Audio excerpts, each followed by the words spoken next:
Support your Hobbit hobby. Welcome Strategy Battle Gamers to another GBHL YouTube video. You're here with James and Jamie, and today we're going to be looking at the changes from Lord of the Rings to the Hobbit game, and we're going to be looking specifically at heroic channeling and the changes to magic. Now this is a series of videos, so we hope you have watched our other videos about monster brutal power attacks and special strikes.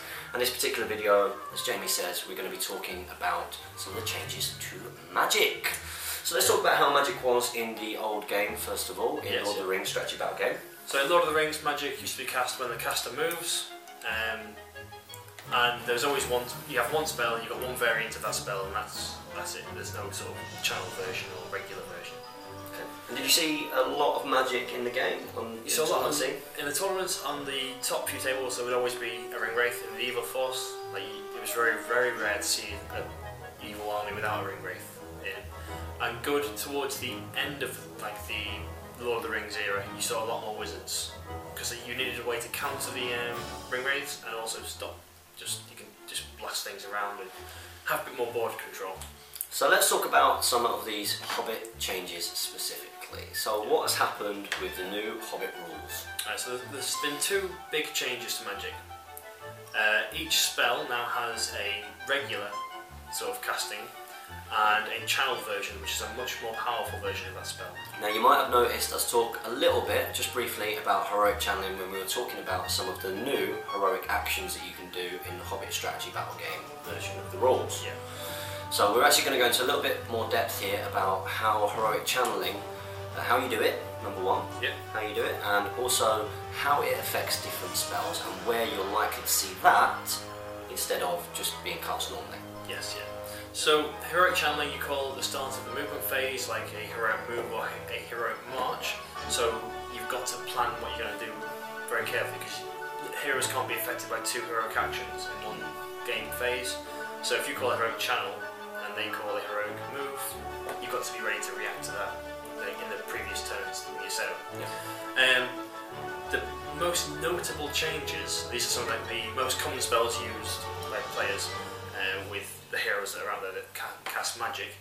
Black Dart, normally, it stayed the same as it was in the Lord of the Rings rules. It's strength 9 hits if it's cast.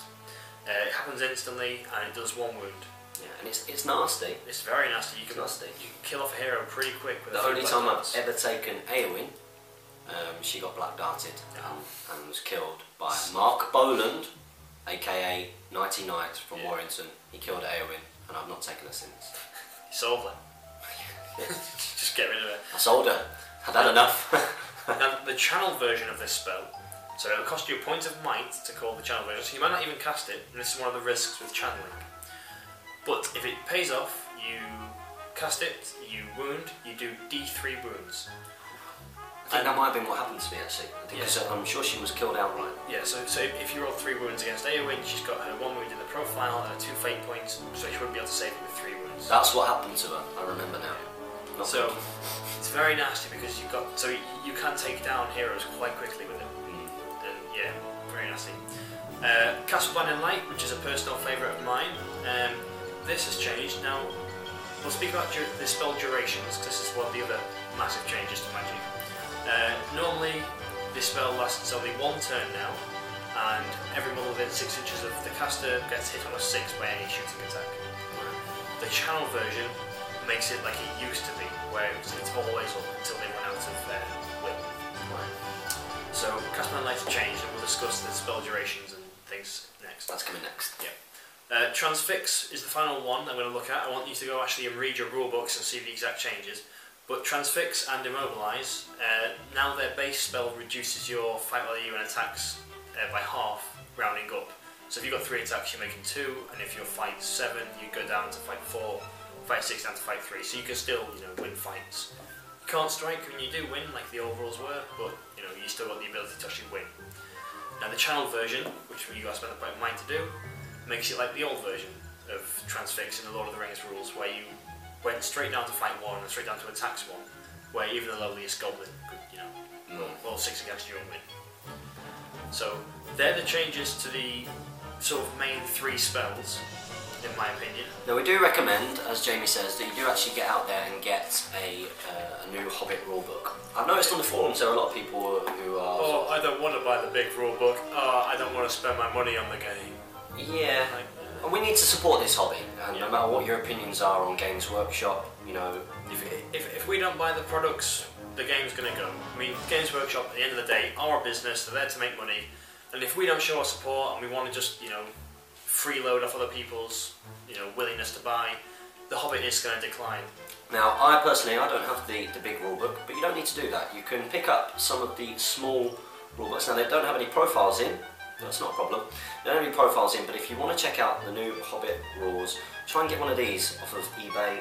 It is worth investing in an Escape from Goblin Town set. It's a great set. If you buy the Escape from Goblin Town set, you get the rulebook, you get the new models, you get like sort of the help sheets in there to help you understand the new actions more clearly. But if you don't want to keep the models, you can always sell them on eBay, and you can sort of recoup that money back. And you will do. And you will, because they will sell. They will. Without fail. So coming back to, get the rulebook basically. Get the rulebook because as much as we would love to go into huge amounts of detail, obviously we don't want to tread in too many toes. We don't want to tread on too many toes. So we want to give you a good idea and a review really of what's going on some of the changes, so that you can make that decision to go out there and support your Hobbit hobby and buy the rulebook. So we're going to talk about spell durations now. So in the Lord of the Rings strategy battle games, there was pretty much everything happened instantly, besides 3 spells, and they were Paralyze, Fury, and Cast Blinding Light. And Paralyze would last until the person woke up by rolling a natural 6, and the other 2 lasted until either you're out of will or you get beaten in combat. But the durations now, there are now 3 types of duration. There's instant, which is things like Sorcerer's Blast or Black Dart, where they happen as soon as it's cast. There's temporary effects. Now this is the now regular Cast Blinding Light, where it will be there for 1 turn, and then after that 1 turn, the spell ceases to have any more effect. So that's for things like Transfix and Immobilize as well. It will last the duration of the turn, and then they'll come back to normal. And then there's Exhaustion. Now these spells are things like Fury and the channeled version of Cast Blinding Light, and these will stay until the Shaman or Caster has no points of will left.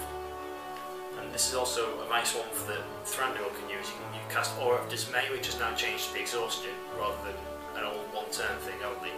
So he will constantly cause terror as long as he's got will points in his store.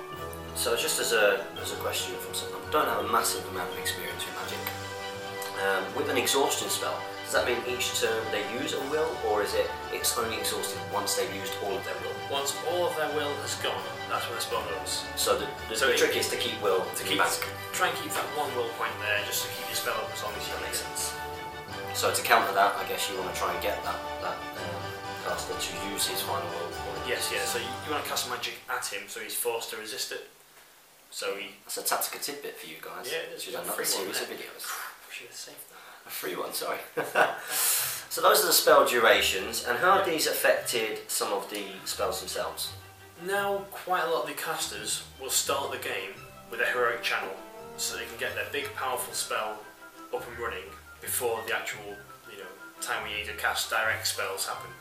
So people like Galadriel and Gandalf tend to start the game, if you imagine, with 2 points of might now, because they're going to cast Blinding Light, the channel version, so they don't need to keep casting it every turn. So they're going to start essentially on 2 points of might because they've already spent 1 to heroic channeling. I'm interested.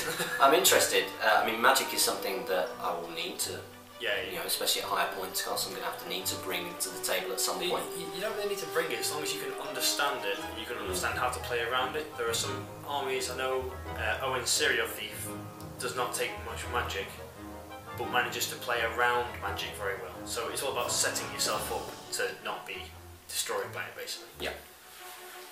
That's very, very interesting. What's been the general sort of feedback from the community since the changes? They quite like the changes.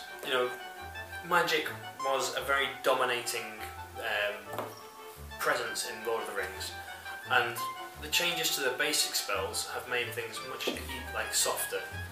But the fact that the hard options are still there, it just costs you a point of might, so you need to be careful what you're spending it on. Yeah, so it gives you something to really think about, and the more layers of that kind of thinking in a war game has got to be a good thing. Yes. Yeah. Because you're executing some kind of tactical realism in your thought process all the time, which is a good thing.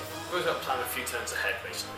Yeah. So I've got to save on my point to do this, but you might be thwarted because you need to call the heroic move, so you don't get to do the channel version or something. So perhaps you've played with these Hobbit magic rules before. What do you think? What do you think, having played with them or played against them? Do you think these are good changes for the Hobbit strategy battle game? Let us know in your comments below.